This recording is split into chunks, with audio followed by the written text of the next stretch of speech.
Hello friends, welcome back to Sarah's Cooking. இன்னைக்கு நான் என்ன செஞ்சிருக்கேன்னு பார்த்தீங்கன்னா பீட்ரூட் பூரி. இது ரொம்ப சிம்பிளான ஒரு டிஷ் தான், பட் ஆனால் நல்ல டேஸ்டியாக இருக்கும். இது பார்க்கறதுக்கு நல்ல கலர்ஃபுல்லாக அட்ராக்டிவாக இருக்கிறதுனால கண்டிப்பாக வந்து கிட்ஸுக்கு வந்து சாப்பிட்றதுக்கு போர் அடிக்காது.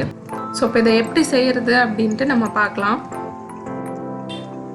ஃபஸ்ட்டு ஒரு மிக்ஸி ஜாரில் ஒரு சின்ன துண்டு இஞ்சி, ஒரு டீஸ்பூன் வந்து சோம்பு சேர்த்துருக்கேன். இது ரெண்டுமே வந்து ஆப்ஷனல் தான், நல்லா வாசனையாக இருக்குங்கிறதுக்காக நான் சேர்த்துக்கிறேன். இது சேர்த்துக்கலனாலும் பரவாயில்ல. அப்புறமா வந்து ஒரு கப்பு பீட்ரூட் வந்து நான் சும்மா ரஃபாக சாப் பண்ணி வச்சுருக்கேன், ஏன்னா மிக்சியில் போட்டு அடிக்கிறதுக்கு ஈஸியாக இருக்கும் அப்படிங்கிறதுனால. இது வந்து தண்ணி சேர்த்தாமல் நல்லா ஒரு ஃபைன் பேஸ்ட்டாக அரைச்சி எடுத்துக்கோங்க. இதை நல்லா அரைச்சி எடுத்தாச்சு. சின்ன சின்ன பீசஸ் கூட இருக்கக்கூடாது, ஸோ நல்லா மையாக அரைச்சி எடுத்துக்கோங்க.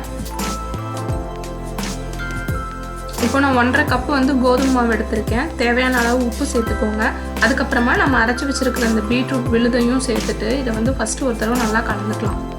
பிசையும் போது ஏதாவது பீட்ரூட் பீசஸ் இருந்ததுன்னா வந்து அதை எடுத்து போட்டுடுங்க, இல்லைனா வந்து எண்ணெயில் போட்டு பொரிக்கும் போது பூரி உப்பாது. ஒரு வாட்டி நல்லா கலந்து விட்டதுக்கு அப்புறமா கொஞ்சம் கொஞ்சமாக தண்ணி சேர்த்துட்டு ஆஸ் யூஷுவல் பூரிக்கு பிசைகிற மாதிரி பிசைஞ்சிக்கலாம். நான் வந்து மிக்ஸி வந்து ஒரு வாட்டி அலசிட்டு அந்த தண்ணியவே வந்து யூஸ் பண்ணிக்கிறேன்.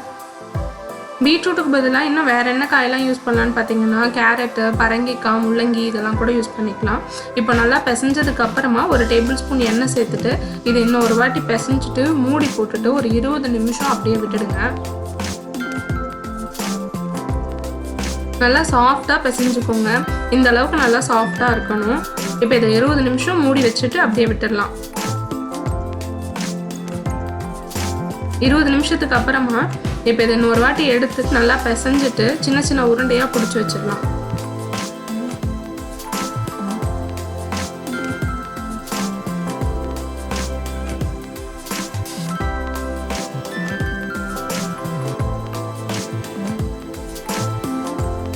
இந்த சைஸில் சின்ன சின்ன உருண்டையாக வந்து எல்லாத்தையும் பிடிச்சி வச்சிருங்க.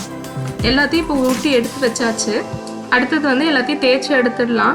உங்கள்கிட்ட பூரி அமுத்துறது இருந்துச்சுன்னா இன்னும் உங்களுக்கு வேலை ஈஸியாக போயிடும். அது இல்லாதவங்க இந்த மாதிரி சப்பாத்தி கல்லில் வந்து கொஞ்சமாக எண்ணெய் சேர்த்துட்டு ஒவ்வொரு உருண்டையாக வந்து தேய்ச்சி எடுத்துக்கோங்க.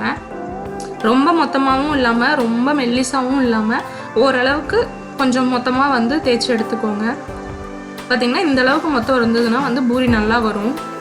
பூரி வந்து நல்லா முழுகிற அளவுக்கு எண்ணெய் சூடு பண்ணிக்கோங்க. எண்ணெய் நல்லா சூடாக இருக்கணும். இந்த மாதிரி ஒரு சின்ன பீஸ் போட்டிங்கன்னா அது டக்குன்னு மேலே வரணும்.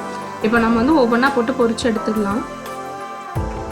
தேய்ச்சி வச்சுருக்கிறத போட்டுட்டு இதை வந்து அழுத்தி விட்டிங்கன்னா நல்லா உப்பி வரும். கரண்டி வச்சு நல்லா அழுத்தி விட்டுட்டே இருந்தீங்கன்னா வந்து நல்லா பூரி உப்பி அழகாக வரும். ஸோ ஒரு பக்கம் நல்லா உப்பி வந்ததுக்கு அப்புறமா இது இன்னொரு பக்கம் திருப்பி போட்டுக்கோங்க.